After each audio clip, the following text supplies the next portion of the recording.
Let us solve the 16th question, guys. Okay, so what we have over here. Aluminum reacts with sulfuric acid to form aluminum sulfate and hydrogen.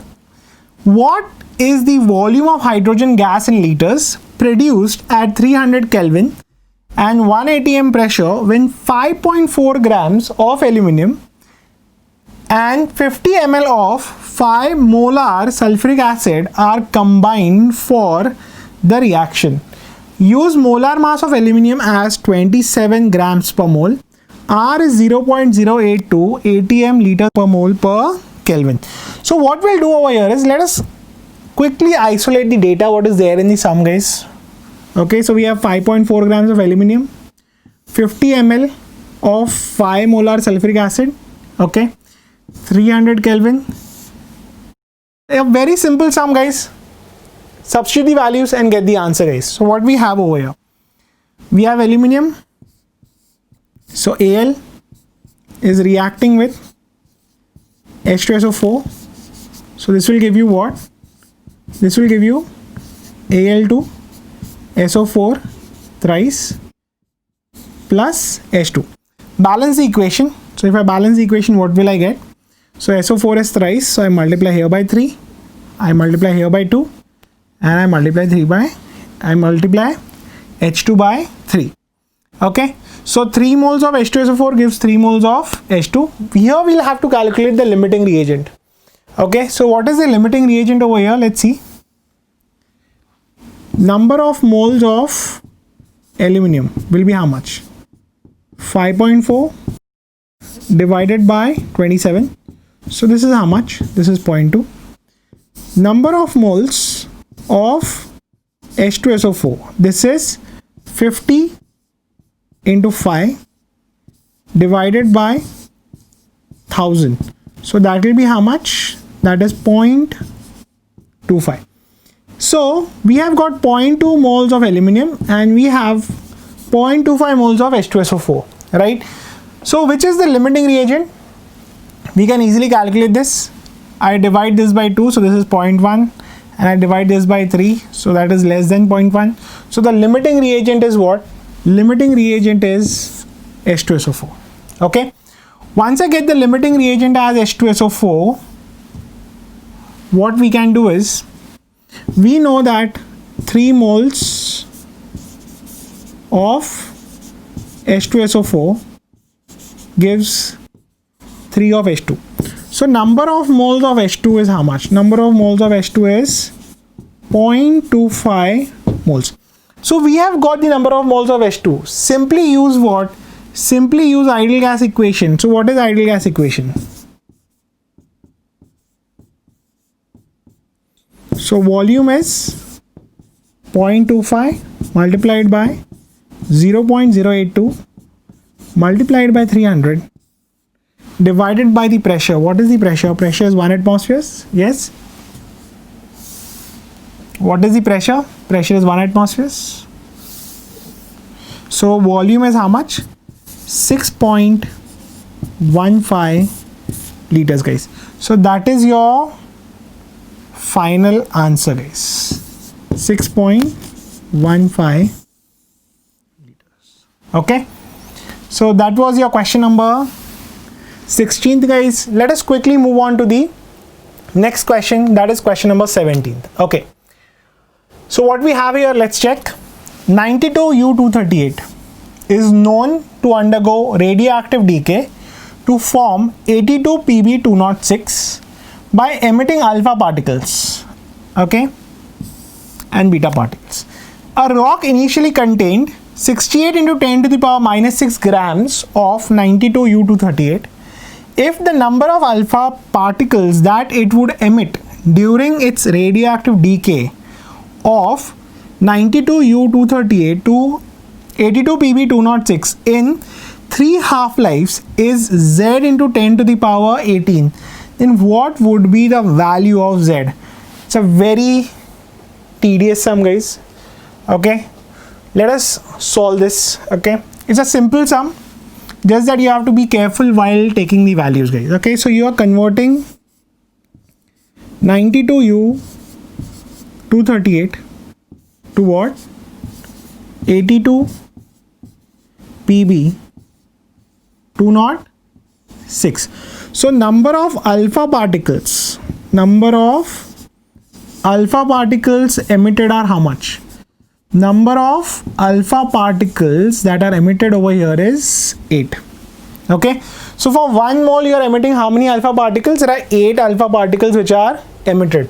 How many moles of uranium is there? The number of moles of uranium will be 68 into 10 to the power minus 6 divided by what?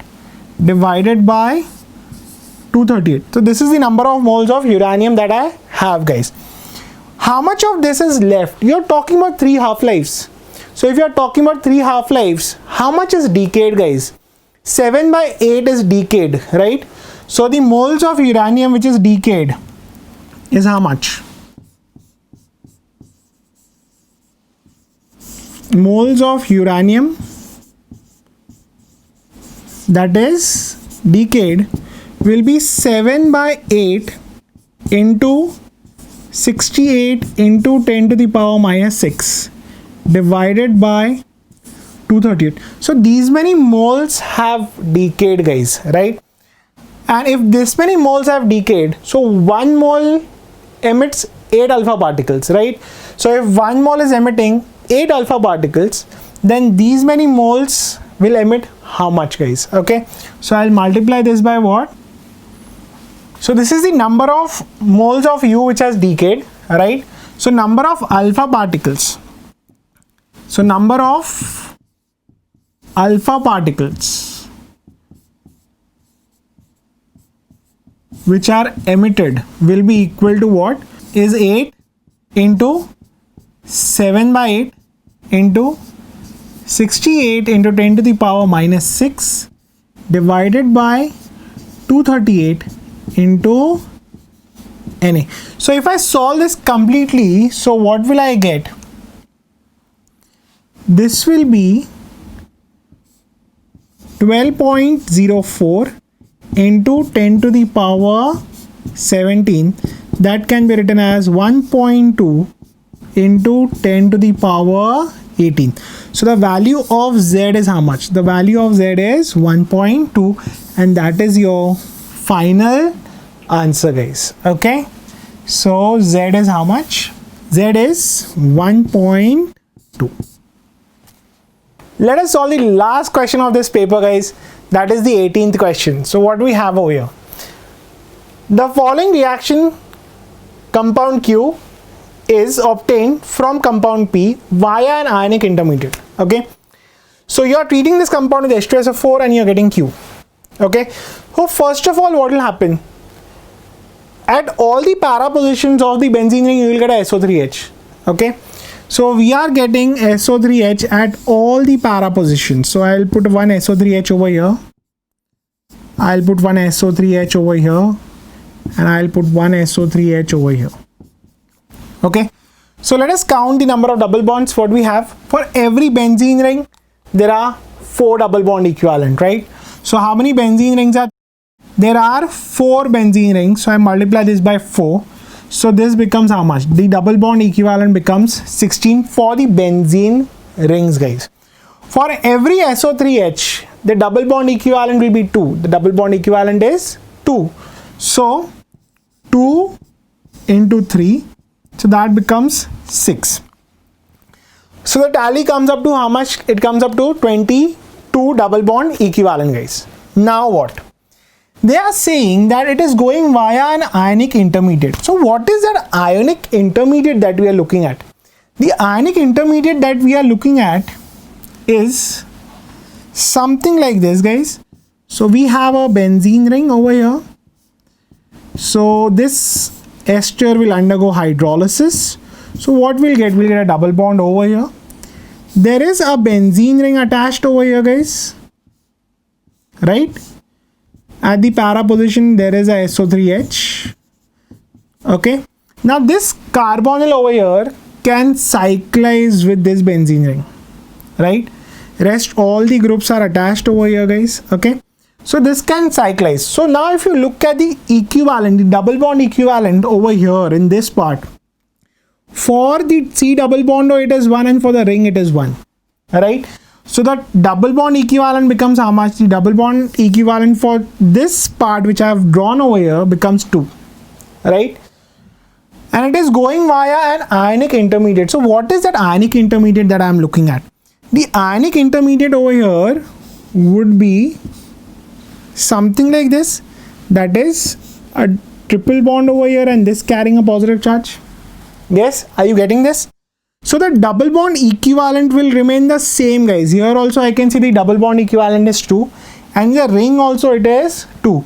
So the total goes up to how much? The total goes up to 16 plus 6 plus 2.